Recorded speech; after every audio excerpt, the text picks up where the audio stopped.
This is a Film Stories original podcast. We made this. Hey everyone, this is Tony, Network Chief of We Made This.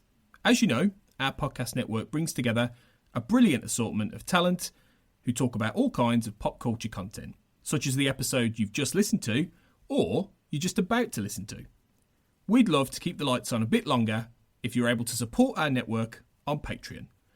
For just £2 a month, you get your name in lights on the website and the satisfaction of knowing you're helping us produce more great audio. And for £3 a month, you'll get your name in lights, but you'll also get access to an exclusive bi-monthly podcast from the We Made This talent pool on podcasting, pop culture, and you tell us. We'll take your suggestions. For less than the price of a coffee per month, you can help keep We Made This going. So just head to patreon.com/We Made This. That's patreon.com/We Made This to get the ball rolling. Now, back to your scheduled programming.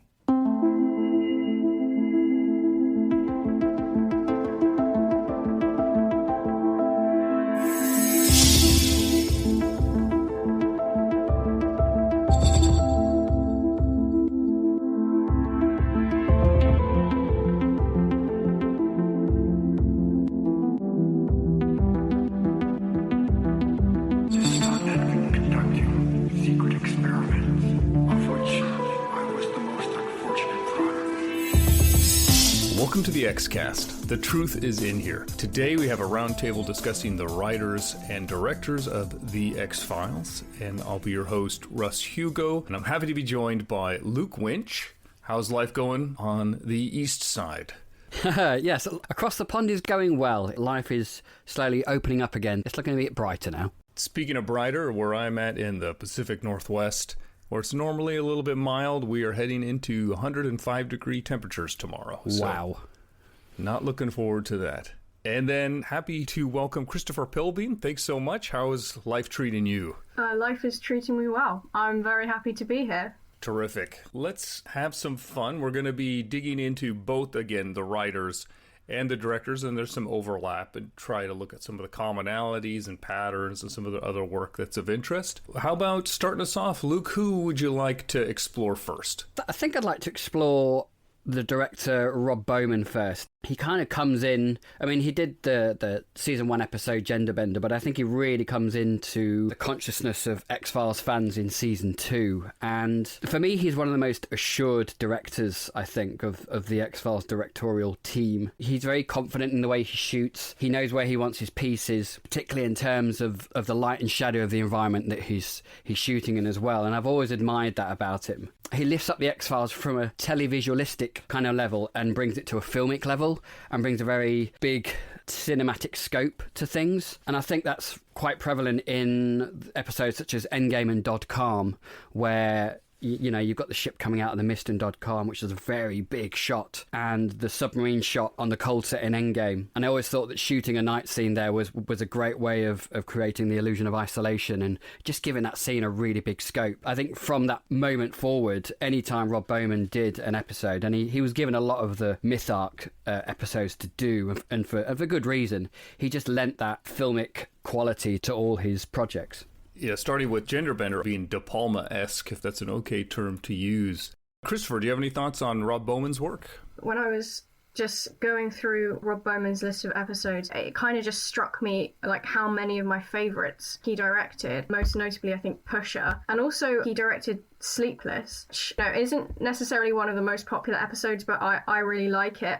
And there's a scene in Sleepless in the cafe where Mulder and Krycek are interrogating someone, and it's just, there's nothing spooky going on in that scene. It's just 3 people having a conversation. But the way that it's shot, and the close-ups, and the smoke of the cigarettes, and the tiny like minute non-verbal interactions between the characters, I think it's a really compelling scene that's always stood out to me from that episode. So when I was thinking about the non-verbal thing that I mentioned, the climactic scene in Pusher is quite similar, the Russian roulette, where all the communication is done in little glances, and the way that the camera really takes you right into it. That's just something I noticed about some Rob Bowman episodes. Great points all around. Looking at his filmography, it is interesting to see for the X-Files, the content matter that he works with and the way he presents it seems to be a little less fantastic than some of the other directors, a little more hard-edged and thriller. Case in point, Fresh Bones. I think another director might have approached that very different, but it comes off very stark and aggressive and cold. It's similar with F. Emasculata. There's a lot of commonalities, and from my perspective of looking at those and how he directs them in something like Pusher and even Unruhe. And I know we're talking about the X-Files, but there's some crossover here. It's a missed opportunity to have him direct a Millennium episode, because I think when he is disconnected from the supernatural, or even when he works with the pseudo-supernatural, like Paper Hearts or Jose Chung's From Outer Space, he's really got a very deft hand. And I think he's one of the reasons Jose Chung's From Outer Space works as well as it does, because he doesn't over-embellish. Well, he does in the certain scenes, but when it comes back to the core moments of the military and everything else, he does play it cold and tense still. It allows for that contrast to work. Often I think of him as just being the big, bombastic, filmic blockbuster director, but he really can do a lot with minimal work. And I think, like both of you have commented on texture and lighting, and I'm not sure how much of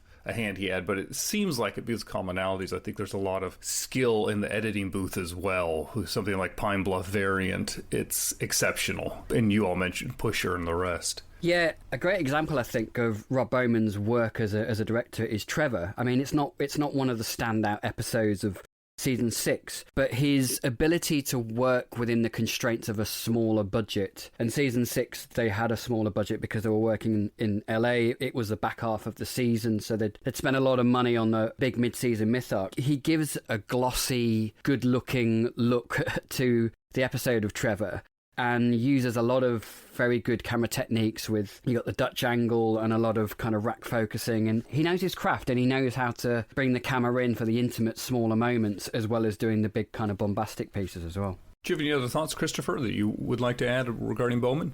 No, I think Luke summarized that very well. Why don't we each go through and pick the highlight and a low light, or something that you think is emblematic of Bowman's work? Maybe we'll start with you, Luke, since this was your topic. I think for my favourite work, I'd probably have to go with Paperclip. I think Paperclip is the best microcosm of all of Bowman's work through the X-Files, because you have the huge shots, the shot of the alien craft coming outside the building with Mulder as a silhouette in the foreground, and you could literally pull that out of any big budget science fiction movie. To juxtapose that, the last scene with Mulder and Scully at the hospital is a very tender moment, so he knows to kind of keep the camera still. It's very softly lit. I think all of his skills are encompassed in Paperclip, so that's probably my highlight. My low light of Bowman, I mean, Fresh Bones is an okay episode.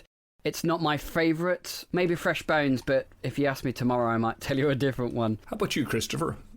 I kind of want to say that my highlight for Rob Bowman is Fight the Future.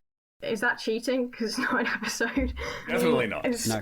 What's not to love, really? I mentioned Sleepless, but I think Fight the Future because it's not an easy thing to take a TV show to the big screen, but I think that he did it really successfully. I mean, like the whole team did. In terms of a low light, this is tricky. I want to say Gender Bender, but that's really just because I don't like the episode in general. I don't like, no shade to Rob Bowman for that. Yeah, I'm not sure. We don't have to punch down if there's something that jumps out, because he's an excellent director.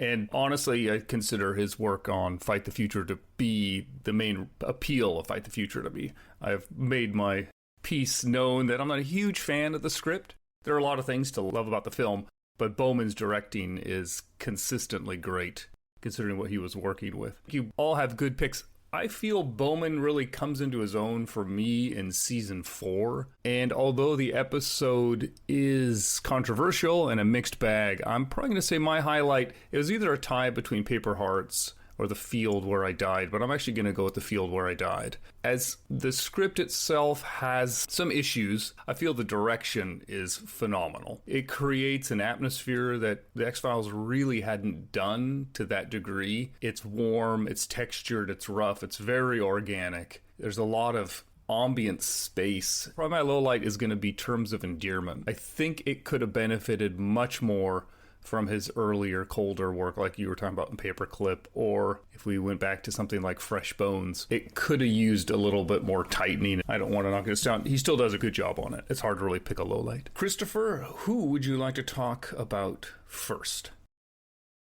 Since we've mentioned Pusher now, I would like to talk about Vince Gilligan first. He immediately came to mind when thinking about doing this roundtable because, just like dominates my top 10 episode list. Thematically, what strikes me as a commonality in Gilligan's work is the idea of illusion versus reality. Like, what you see is not necessarily what's really there. For example, the visions that Mulder has in Paper Hearts, all of Pusher and Kitsunagari, and Field Trip, the structure of Bad Blood, so you're never really quite sure which account of events is true. Eddie Van Blunt's ability to change his appearance, Folie à Deux.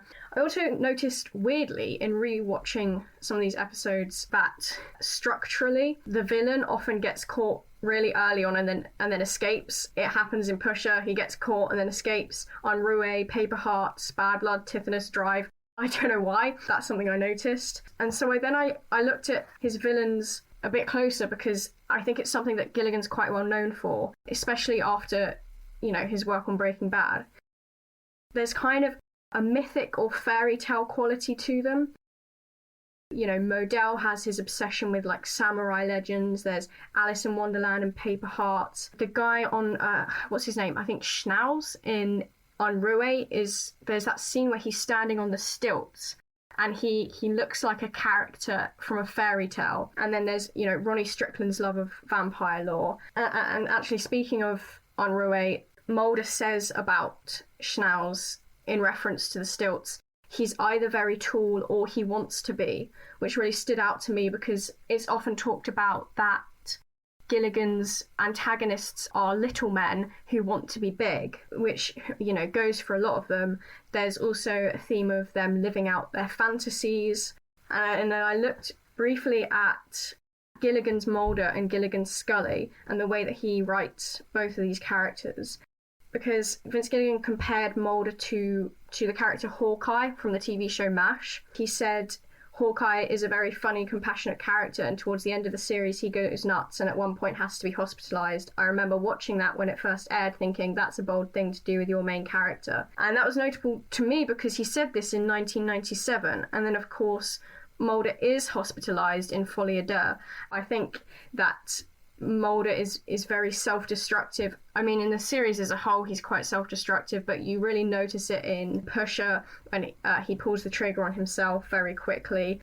He's very vulnerable, emotional, and obsessive in episodes like Paper Hearts. And then to counteract that, Gilligan writes Scully as extremely empathetic towards Mulder. I'm thinking about that scene in Paper Hearts where she digs through the mud to help him or trying to keep him out of the building in Pusher. He really kind of understands the fans want to see Mulder and Scully working together, because if Mulder and Scully are arguing in a Gilligan episode, it's usually for comedic effect, like in Bad Blood or Small Potatoes. On a less fun note, I noticed that Scully gets drugged a lot in Gilligan episodes.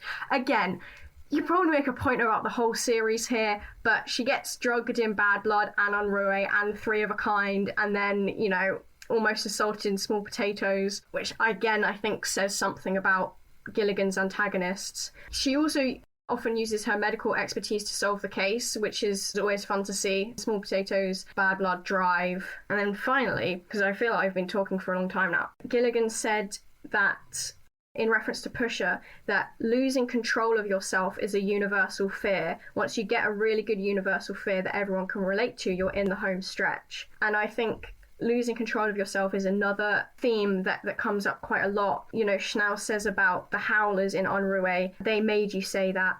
And then you have, like, Hungry, for example, failure to control biological imperative. That's a different kind of losing control of yourself. Crump in Drive is paranoid that we're not in control and that the government is in control, which really speaks to the whole show. And then Monday and Tithonus, which kind of focus a lot about free will and the loss of free will.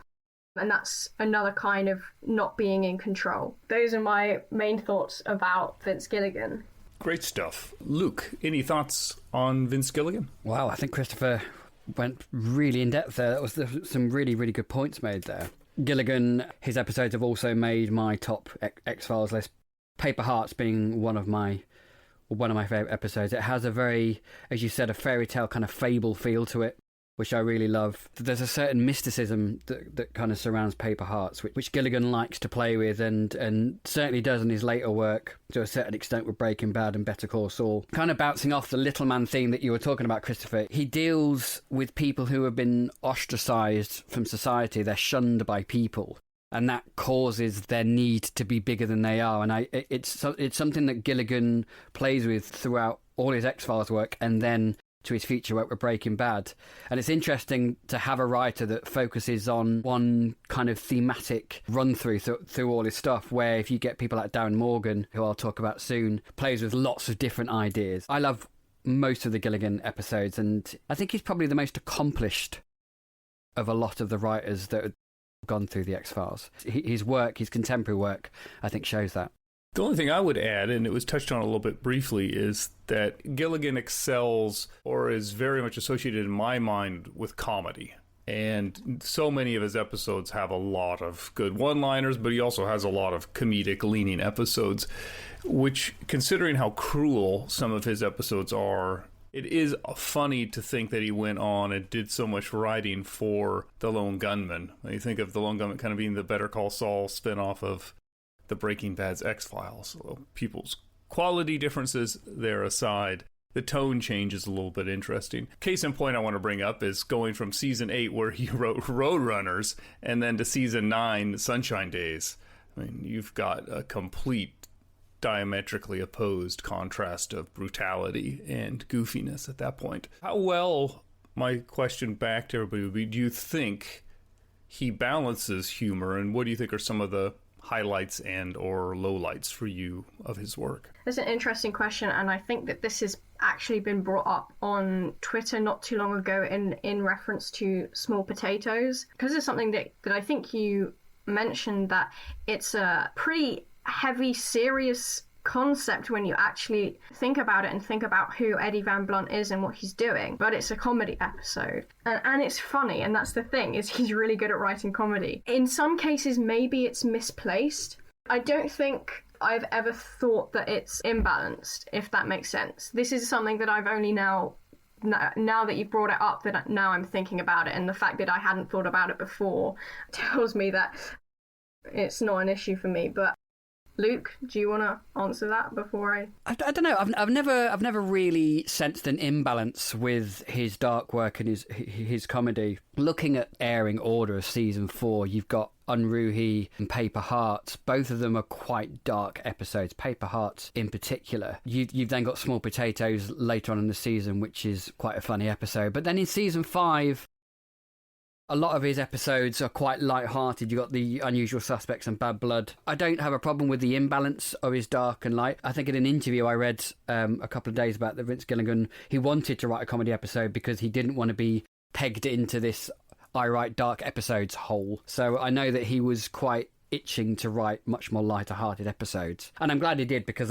because with the absence of Darren Morgan after season 3, it was great to have a writer who had injected a real good sense of humour into the X-Files. Great. And to be clear, except for something like Folie à Deux and Small Potatoes, I think he balances it quite well. But I find that when he leans more into the darker edge and then adds comedy into it is when he's most successful, as opposed to when he leans really heavily into the comedy and has the darker stuff sprinkled in. I think it's less likely to work as well, if I'm looking at the ones of his that I prefer. Yeah, and it's interesting that you say that, because he was quite openly cynical about Millennium and the pervasive darkness of Millennium. In terms of picking a highlight, I could be here all day. I'm going to say Pusher is my absolute favourite, but I'm going to tack Bad Blood on there as well, because it's like my comfort episode. To be honest,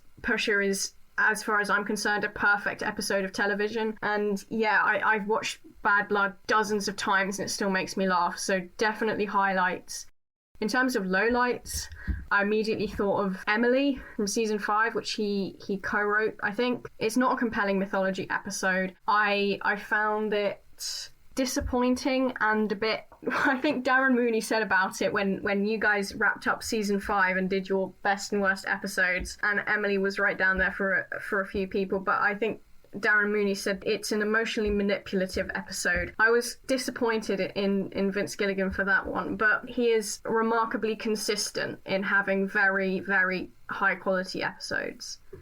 I would have to go with Paper Hearts, I think. I think it's a phenomenally written episode. The fact that it's kind of linked into Mulder's search for his sister really works for me, and it's just a genuinely creepy episode. Very dark. I think that Tom Noonan is absolutely superb as John Lee Roach. Emily's a good choice for worst one, but I think for me, just because I just don't find it that interesting, is the Unusual Suspects. And I love the Lone Gunman.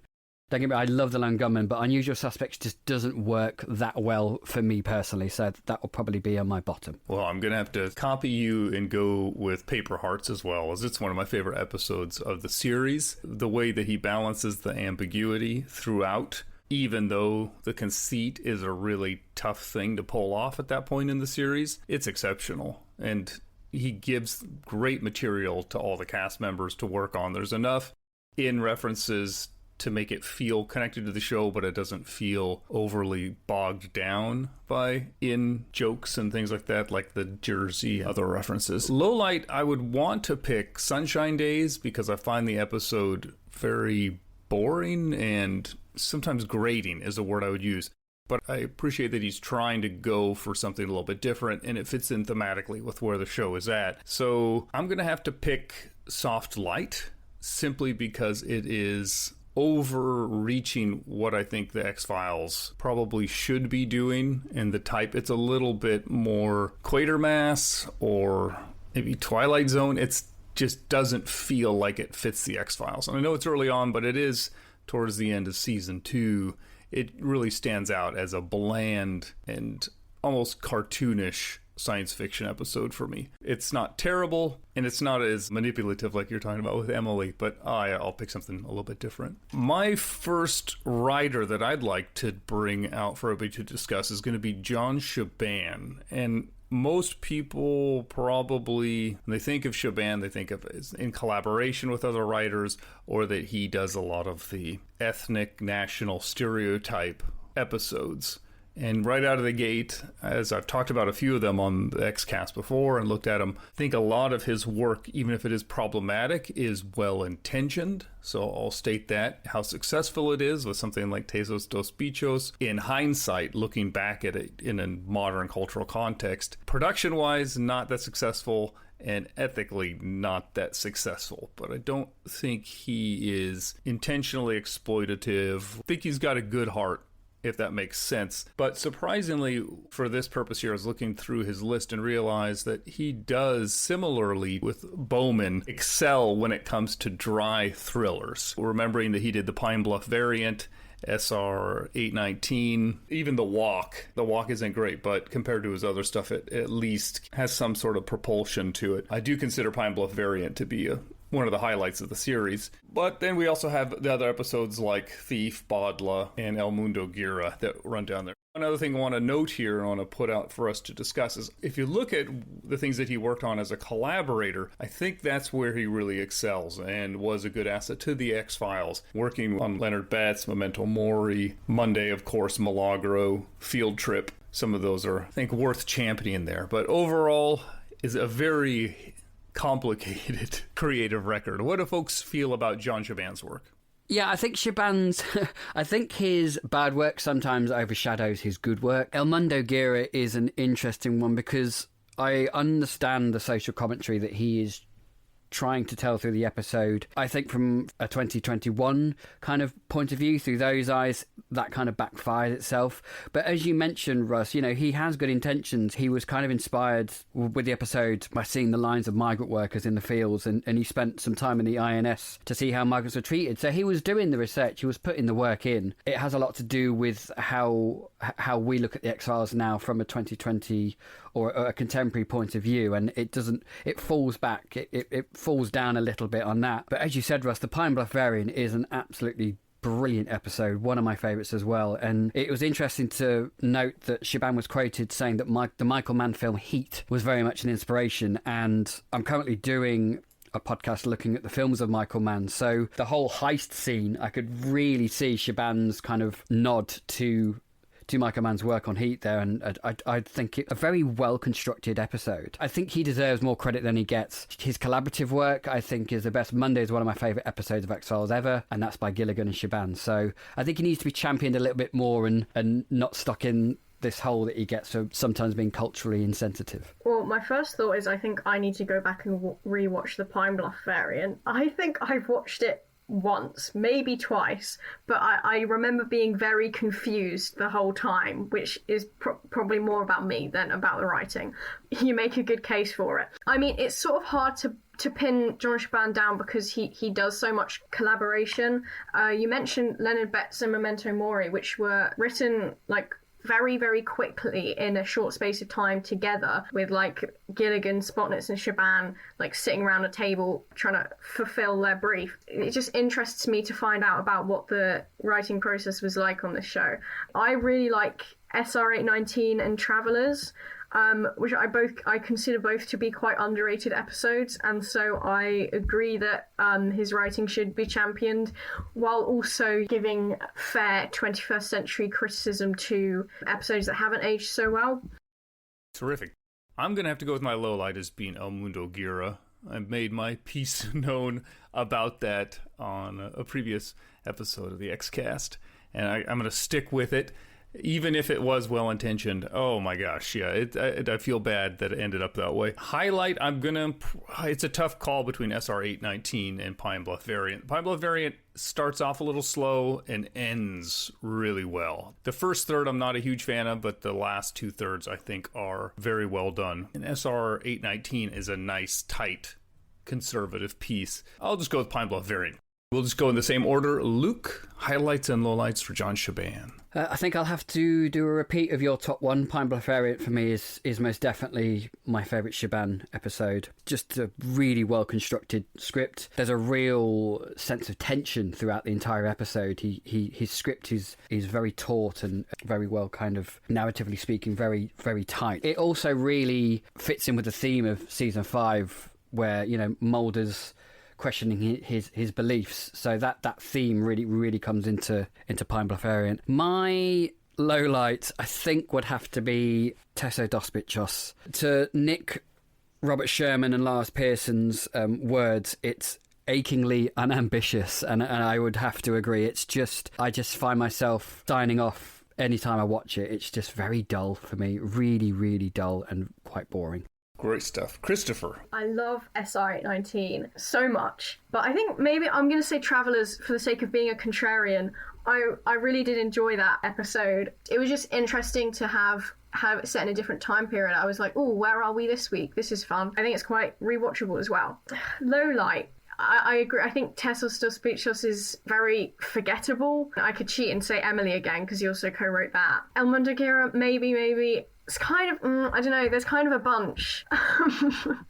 I'll just say Tessos dos Bichos because honestly, I don't remember that much about it, even after having looked it up. Clearly has not made any kind of emotional impression on me. Great. Homeless cat. That's all Tessos dos Bichos is.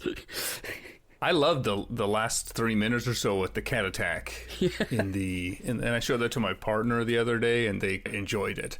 I did not subject them to the entire episode because, as you both mentioned, it is a slog. But the cat puppets, the scary cat sounds over the adorable cats, that's wonderful 3 or 4 minutes. So that's the reason I couldn't pick it as my least favorite, because it at least has that little nugget of a buried diamond in there. It is now your turn, Luke, once again. Who would you like to talk about next? Oh, I'd like to talk about Darren Morgan.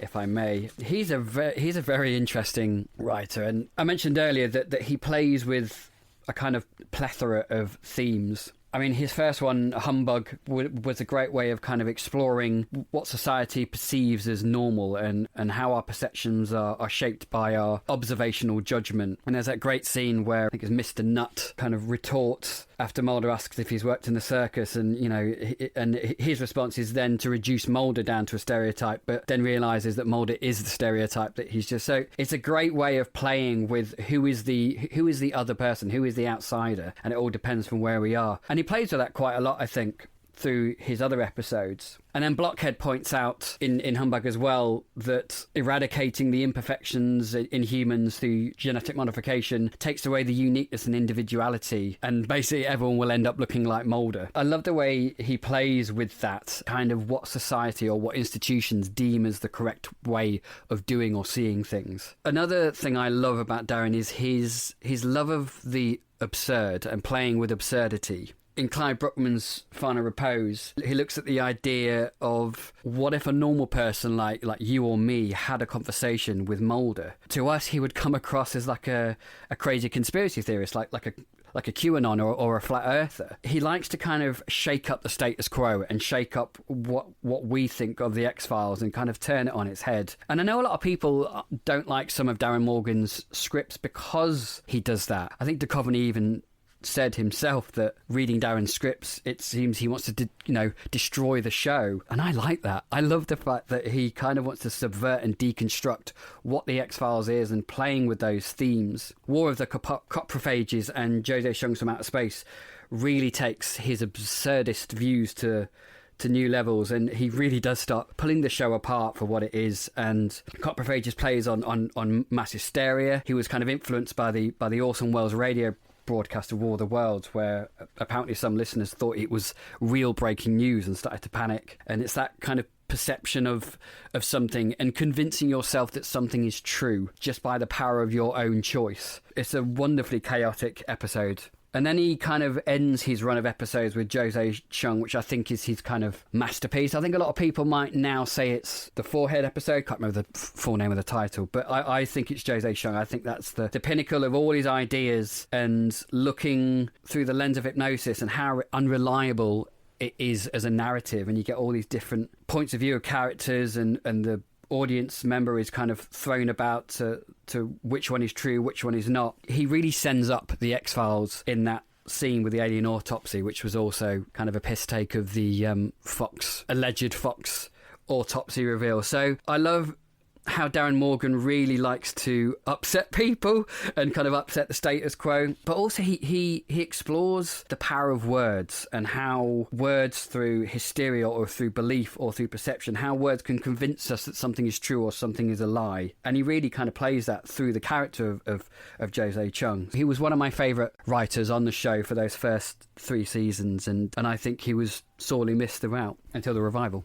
I was really struck by how few episodes Darren Morgan's actually written, because I just kind of associate him as being one of the big names in the writer's room, but he wrote 6 episodes of the whole show, which just boggles the mind. And to think that they are some of the most influential episodes. And also I think he was worried about being that his style of writing wouldn't fit into the X-Files, because he considered himself primarily a comedy writer. It's ironic because a lot of people think of Clyde Bruckman's Final Repose and Jose Chung and all of these as quintessential, necessary X-Files episodes. I like what you said about the power of words, Luke, especially because of his work on Millennium. I think the Jose Chung's Doomsday Defense, he's very much coming after writers, and I love a writer who has a sense of humor about what they do. And Jose Chung in Jose Chung's From Outer Space says something about hypnosis and the power of mere words, and that's almost like a Shakespearean idea, this philosophy of language that Shakespeare had about words just being sounds. Sometimes the sheer volume of self-referential work can be a bit much. I find I can't rewatch Jose Chung's From Outer Space too often because I find it a little bit oversaturated. There's not this barely a complaint. I'm a big fan of Darren Morgan. The one angle I'm going to put out for discussion is and I'll put my cards on the table first and see what you all think. I consider early Darren Morgan to be a highlight because there's a heart, because there's a humanity and a level of empathy to it. And I'm going to argue that largely has to do with the fact that he wasn't directing. And since we are talking about writers and directors, I'm going to make the case that Darren Morgan should not direct his own episodes. And what I mean by that is I can imagine if Morgan directed Jose Chunks from Outer Space and not Bowman, I don't think it would be the classic it is, because for all of his talents as a writer, as a director, I think he overemphasizes the wacky, the fantastic, and the comedy, and loses the pathos in the script. Case in point, if we take Mulder and Scully meet the were-monster, everything seems very disconnected, and all of the self-referential stuff that Christopher pointed out so well doesn't work in that episode for me because it's not tied together. There isn't any constraint.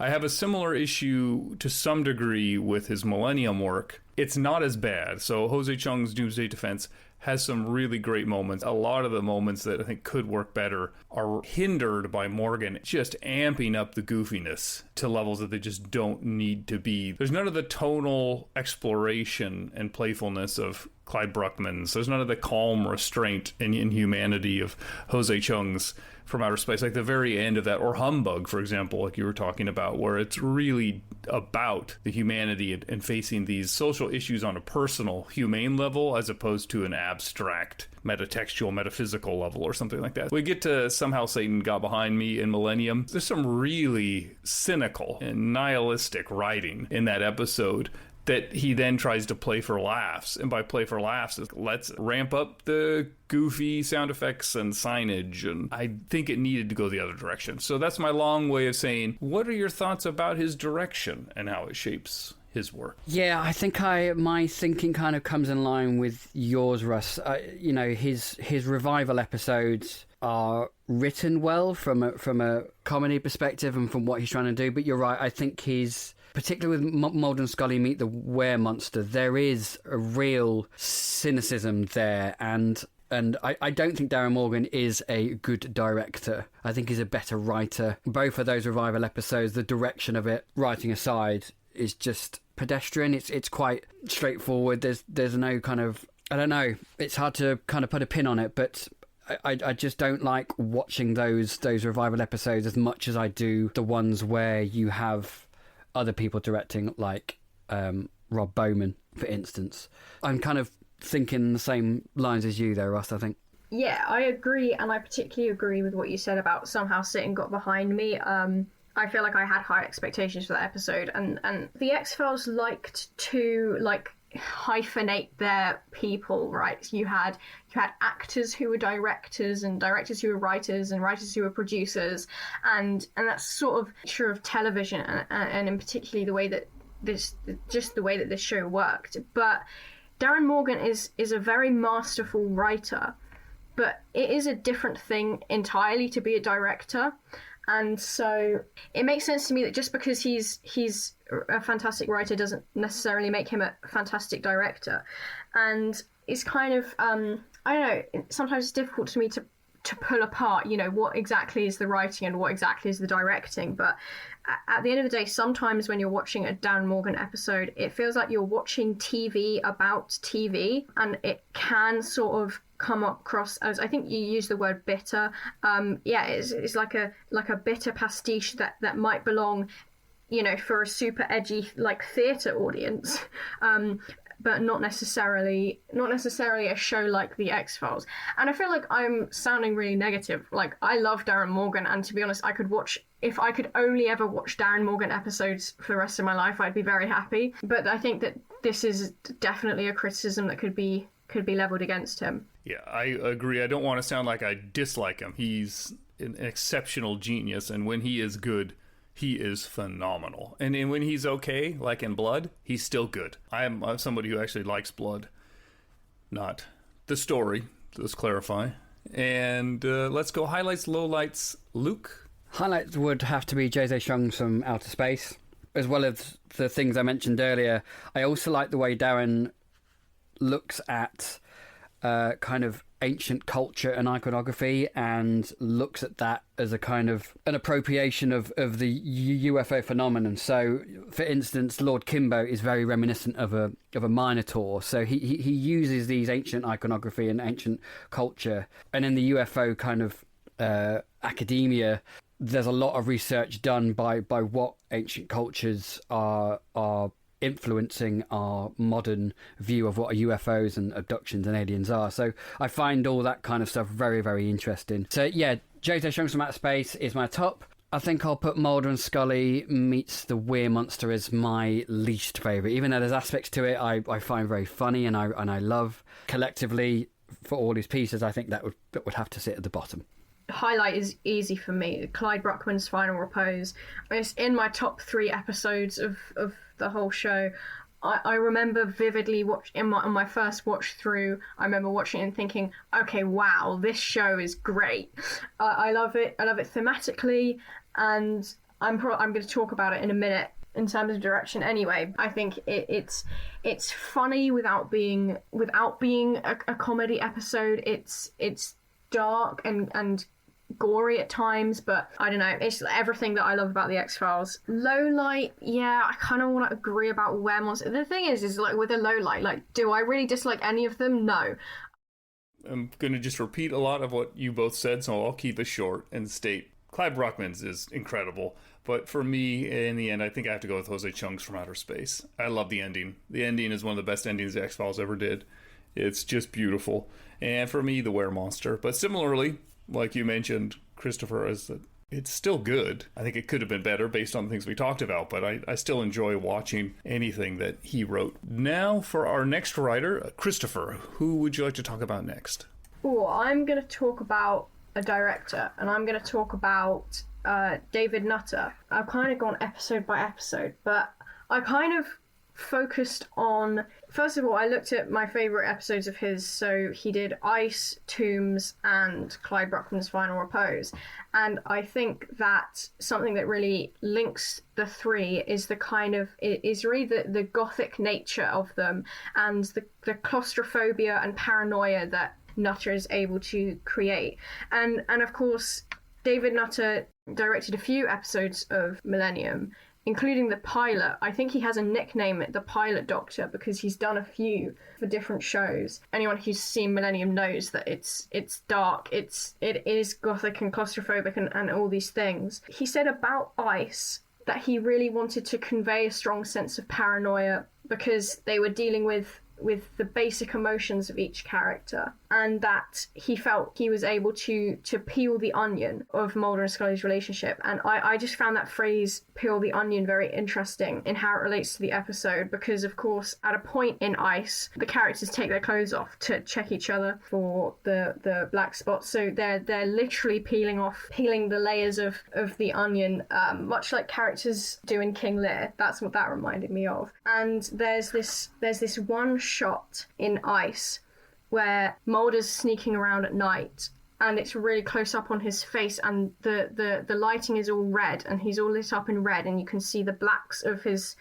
pupils really clearly. And that's just an image that has really stuck in my brain. It reminds me a bit of 2001: A Space Odyssey, to be honest. Nutter does this a lot, getting really close to the actors' faces. He said in the commentary track for Gehenna, which is the second episode of Millennium, which he also directed, that he likes to do really close shots, so it's among the characters. You're taken into the story as opposed to watching from a distance, and it really contributes to the claustrophobic nature of the episodes. I mean, in Tombs, you get really close to Tombs' face, and it's uncomfortable, purposefully uncomfortable. There's this one shot in Clyde Bruckman's Final Repose where he's in the kitchen and he's trying to sell these people insurance, and the kitchen's really dark, which I find funny. It's like you've got a guy coming over, you can't even turn on a light. Okay, there's this shot when as Clyde Bruckman is giving this speech about how this man is going to die, and the camera pans around him, but Peter Boyle turns his head in time with the camera, so that you're always fixed on his side profile, and we're like completely drawn into him as he's speaking. You know, the episode demands that we form an intimate connection to Clyde Bruckman, but also as he's turning away from the man and his wife, you can see that he's somewhat become detached from the world around him, and he very much lives in his own head. Just a couple things in Tombs. There's one shot of Mulder's face in profile as his car is pulling up to a house, and because of the angle of the window or whatever, the light falls across his face in such a way that it looks like the top half is in colour and the bottom half is kind of muted bluish grey, almost black and white, which sort of, I think, mirrors the chromatic kind of gimmick that Tombs uses when he's hunting prey or whatever. And it's also similar to his shot of Tombs himself, where his face is in shadow except for a strip of light across his eyes. It reminded me of something I noticed while I was listening to the Gehenna commentary. There's a similar scene in that episode where you have a scene with the characters Catherine and Bob, and it's all warm and orangey, and they're having an emotional conversation, and the tones are very warm. And then the next scene is in a shipping yard, and it's damn near black and white how cold the colours suddenly go. Something I noticed. Use of colour and the kind of gothic claustrophobic nature. Also, apparently, according to the commentary, it was David Nutter who introduced the xenon flashlight to the X-Files after someone else introduced it to him on a show called Mantis, which I think is very interesting because the flashlights have become very iconic. Terrific. That was great stuff. And great choice to talk about. Thanks for that. Luke, what are your thoughts about David Nutter? I don't have a huge amount to add on top of what Christopher's already said. He's a really accomplished, brilliant actor. Two episodes I think stand out for me. Irresistible being one. I love his direction in Irresistible, and I particularly like the way he lights or doesn't light the face of Donny Faster. So you get these shadows, and the actor whose name escapes at the minute, but he has a very kind of kind of deep set eyes and a big brow. So when the light is shine on him, he has these shadows that make his face a bit more contorted, and it's a wonderful technique that Nutter uses there to make Faster look even more kind of creepy and demonic than he is. And again, like you mentioned, Chris, he loves these close-ups, and he does lots of close-ups of Donny Faster's face. We really get close to this human monster when we don't want to be close to him. He's such a despicable, horrible person, and the whole concept of Irresistible, is that the scariest thing is a dark human rather than a supernatural thing. It's the darkness of what a human being is capable of at their worst. So it's the fact that we get so close to him and you don't want to be is a very good way of unnerving the audience members. And the second episode that kind of stands out to me, because it kind of sits side by side with the Rob Bowman episode, is Nicey, or Nisi, however you pronounce it. That kind of showcases his big scope cinematic style of filming, and you don't get a kind of jolt of styles, because I think both David Nutter and Rob Bowman are very accomplished directors. So having those two side by side for that two-parter, I think was a great choice by the producers team. And Nice is just a very propulsive, fast-paced, exciting episode. Nutter's an all-rounder. He can do scary, he can do intimate, he can do big and kind of propulsive work. To build on that, all-rounder is very apt. For me, I want to highlight Beyond the Sea as an example of where he can pull out good performances as well. In particular, Anderson's performance in Beyond the Sea, which I think is her best in the first few seasons of the show. It's absolutely exceptional. And you think of something like Shapes, where that is almost saved completely by direction. 3, similarly, Little Green Men is a very slight script, but the direction keeps it going. And I'm going to make a controversial statement, and we'll see how this goes, but I think Gehenna is probably one of the best directed episodes of Millennium. And I think it's better directed than the pilot. There are some shots in that episode that are just incredible. So the warehouse shots, some of the stuff later on. Surprisingly enough, I'm going to put my cards down here now for what I think is low light, is Lowing Like a Hunting Flame from Millennium. And I know this is an X-Files podcast. His direction is disastrous. And not in the sense that he does a bad job, just the decisions made in hindsight are a disaster and miscommunicated so much of what was in the script to the viewer because he amped up certain things that make it incredibly uncomfortable. That I consider a failure. But otherwise, you look through his work, and Firewalker is the low light otherwise, and you're like, oh, wow, he is very talented. So let's go to highlights and lowlights officially. Yeah, actually, wait, I have like one more quick thing to say because you reminded me by talking about Gillian Anderson in Beyond the Sea is just the way that David Nutter worked with actors really interested me. Apparently he spent like 3 hours sitting down talking to Peter Boyle about his character, which is interesting. Apparently Peter Boyle had never seen the show. But also he seems to have enjoyed putting actors in uncomfortable situations. Gillian Anderson spoke about the set of Ice being very realistic and creepy. And of course, I listened to the X-Cast episode on Tombs, and this thing about Doug Hutchison crawling through the pipes naked, and David Duchovny being uncomfortable with that, and Nutter being like, good, use that for your acting. In terms of highlight, I'm gonna say Ice. The directing really fits the writing. I mean, it's very, very well written and very well acted, but the directing really enhances it, and I think the atmosphere that's created in that episode is honestly quite unforgettable. Like, it's definitely one that's always stood out to me. And low light, I like what you said about Loin like a hunting flame, because it is, well, how do you choose a low light? I can't even say 3, even though I don't like the episode, because it's really well directed. Yeah, okay, well, maybe I'll steal yours and say Loin like a hunting flame. Solidarity. All right. Luke, what are your thoughts? Oof.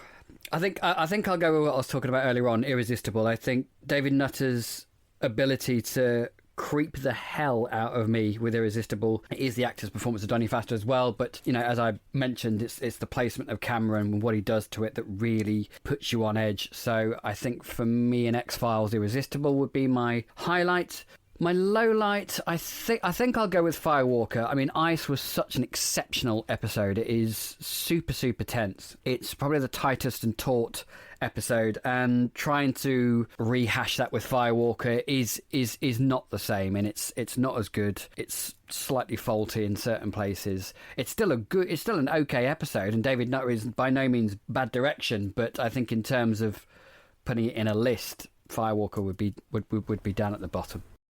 It just goes to show how good of a director he is. It's terrifying. But the one I want to throw out for a quick discussion, if we can, since it is maybe deserving of its own podcast, but in this context, is to talk about Chris Carter. Obviously, we think, creator of the X-Files and predictable what he's going to do, but when you look at his solo episodes, it's pretty interesting how adventurous he is as a writer of solo episodes, deviating from the standard template of the X-Files. So starting with like F. Emasculata, then he goes to Dwayne Barry, then Red Museum, Irresistible, Postmodern Prometheus, Triangle, How the Ghost Stole Christmas, Milagro.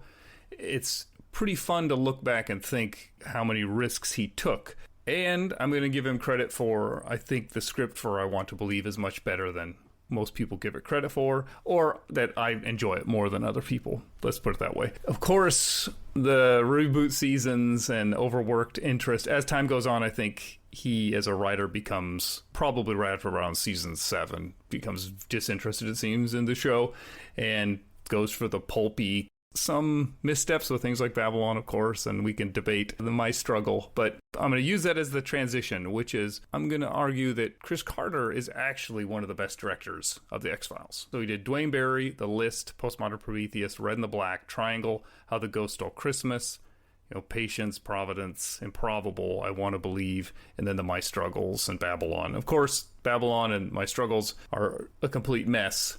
But directorial, I think My Struggle 4 and 3, at least it's doing what the script wants. It wants to be a campy, hyperkinetic comic book. And so in that sense, I think it's successful. But looking at that first list of the original, seasons 2 through 8 or so, first-person shooter, that aside, I think he's really done some exceptional work and a lot more creative. Before we did this exercise and went back, and I had a different conception of really Carter's role in the X-Files at this level than looking at it here. Case in point, I think Dwayne Barry is one of the highlights of the show. I really love it.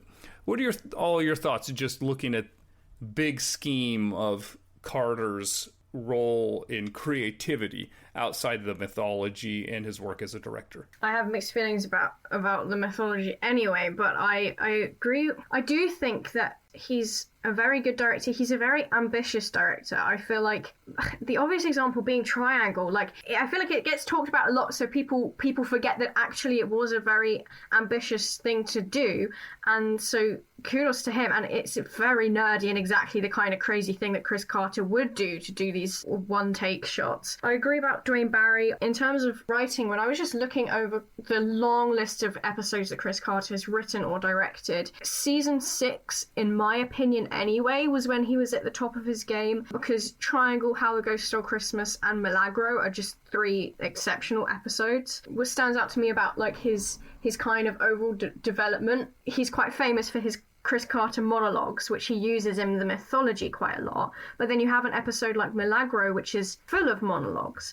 So, you know, in a slightly different context, of course, because it's this guy whose name I forget, but it's fine because he's creepy. It's the book that he's writing, and it gets narrated by certain people. But it's these monologues, and instead of just having like supposedly profound bombastic speeches pasted over like mythology montages or whatever, it's like he actually finds a game to play with his monologue writing in Milagro. I think season 6 is peak Carter in my opinion. Great point about Milagro. And I just think taking him out of mythology, he can do great work. And excellent point about the monologues. Luke, what are your thoughts?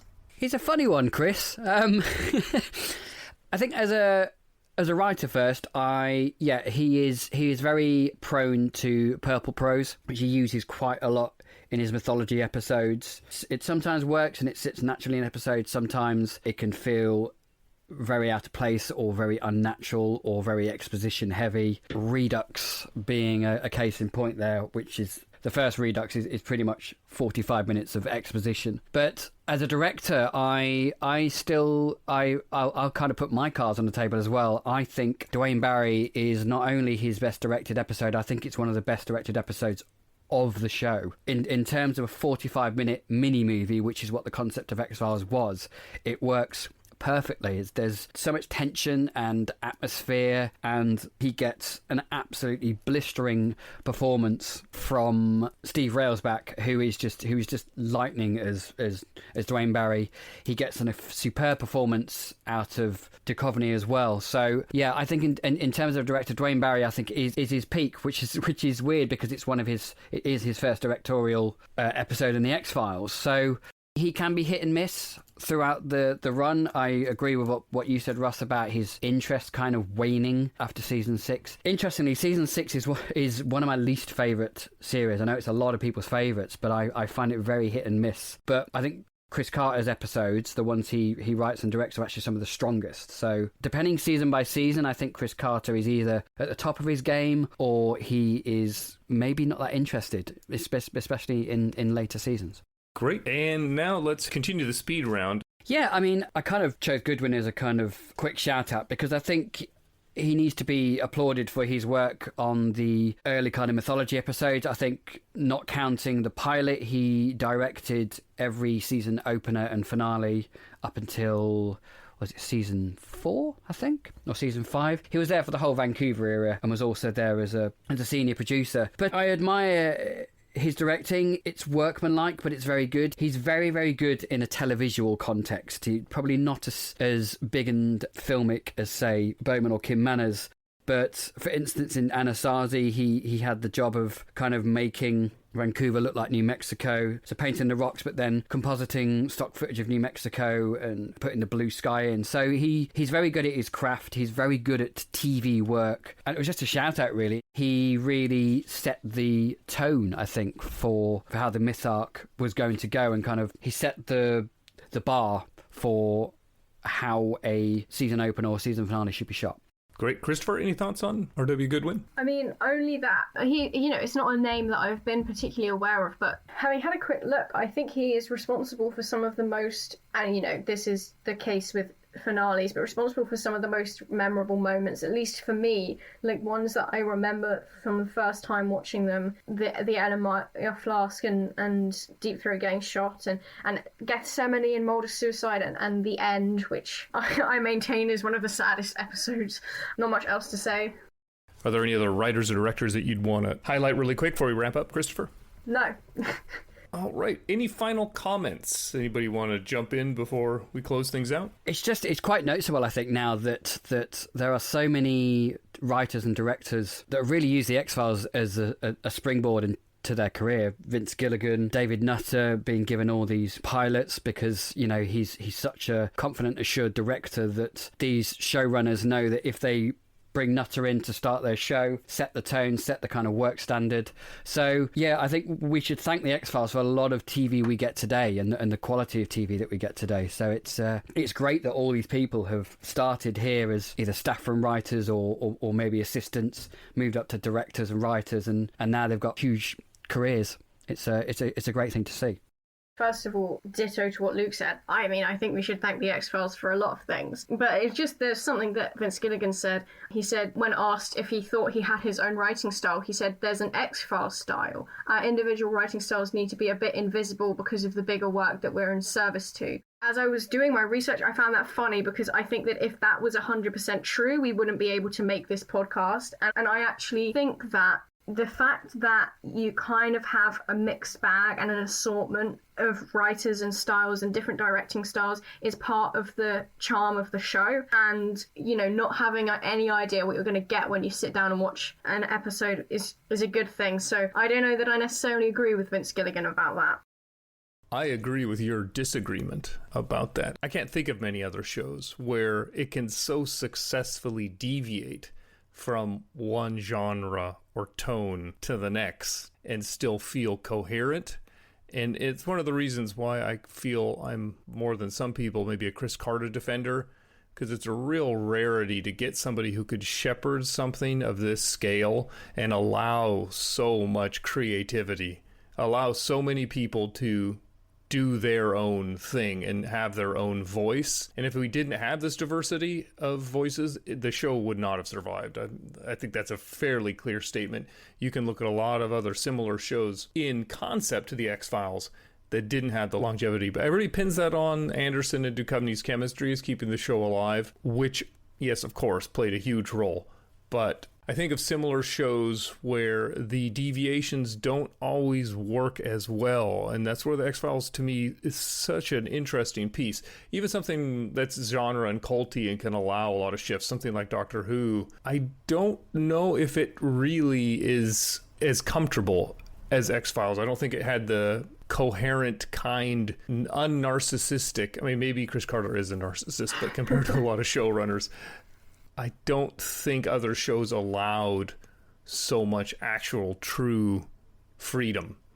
And it makes it a really interesting thing to analyze all these years later. But my point is, with other shows, when I think people deviate too far, you kind of feel like, wait, what went wrong? Or even a show that I think sometimes has a fairly coherent thread, something like Northern Exposure that I like quite a bit, but a certain writer will come in or a certain director will come in, or even Twin Peaks, the first few seasons, and kind of go off on this direction and just doesn't feel coherent as a whole. But it's really fun that we can have a show where we have something like Roadrunners and Rain King and it's still the same show. It's pretty incredible. I don't know if any of that made any sense because it's already about 95 degrees in my house and I have no air conditioning. I will probably end this before my microphone melts as my brain hath already. So in conclusion, I want to thank you both for your time. I had a lot of fun talking with you and had some wonderful points. I learned a lot. And where can folks find you and what are you up to? Let's start, Christopher. I'm on Twitter at @CHPilbeam and I'm on Instagram at Year of the Rat Boy if you so care to join me in my scene-by-scene analysis of Alex Krycek. That sounds awesome. I'm going to definitely have to check that out. Luke. Yes, I follow that account on Instagram, Chris, and it's great fun. I love it. Oh, thank you. That's no problem. You can find me personally on Twitter at Luke_Winch. On the We Made This network, I currently host a fringe podcast called Observing the Pattern that is currently on season 3. I also co-host 2 Star Trek podcasts, one with Kurt North and one with Craig McKenzie. They will both be restarting up once the second season of Lower Decks and Star Trek Picard start up again. And that's when you can find me at the minute. Terrific. Thanks again for you both taking the time to join us. And until next time, trust no one. Elsewhere on We Made This. The Time Is Now, a Millennium podcast. podcast. But no, I mean, I will say that Rise of the Machines also kind of like argues against Terminator 2, of course. Back to where it was. Like Rise of the Machines, like then goes, maybe they're both right, and shrugs its shoulders. It's like, maybe you can prevent Judgment Day, but only for a little while. And it's like, that's not an argument. Pick a side, pick a lane. You can either change the past or you can't. None of this wishy-washy. You can change it sometimes, but you can't really change it. So it all balances out. Yeah, no, pick a damn side. Frame to frame. So what Hitchcock said about the film was that Bernard Herrmann's score was 33% of the effect of the film.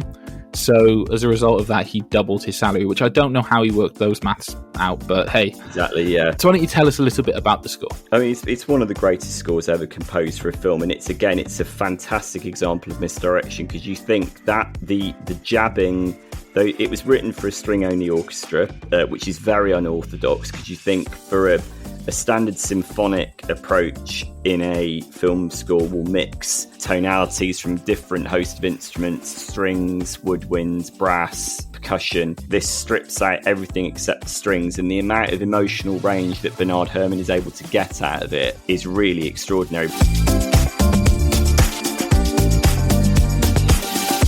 Free with this month's issue. You know what actually ruined it for them? That f***ing bass player with his stupid face. Yes, pulling his absolutely. stupid faces. Also, that weird, like, shaved-in parting that the singer had. Also. If people knew a third song by Alien Ant Farm, this would have been it. Because this was on Tony Hawk Pro Skater 3. Ah, that would be it. I know it from this CD and that, because I remember when one or the other happened, that the other had happened previously. Yeah. Good sentence, Ian. Well done. Like, he's got a good voice, that's the thing. He definitely likes Incubus. Yeah. Glassjaw. Actually, even more so, Head Automatica. He's basically, if somebody ordered Daryl Palumbo, but from Wish, but wanted extra annoyingness, then this is what they'd get. Check out all of these shows and more on the We Made This podcast network.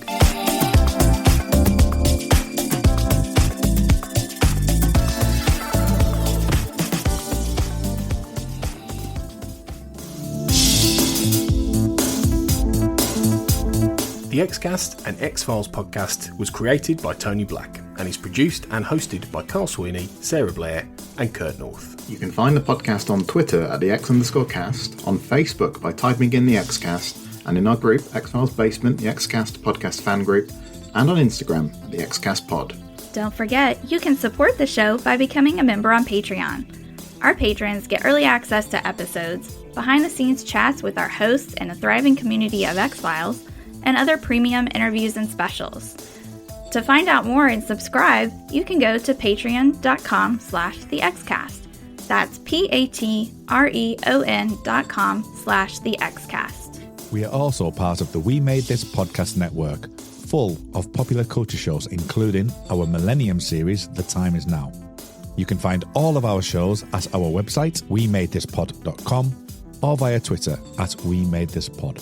Thanks for listening and keep watching the skies.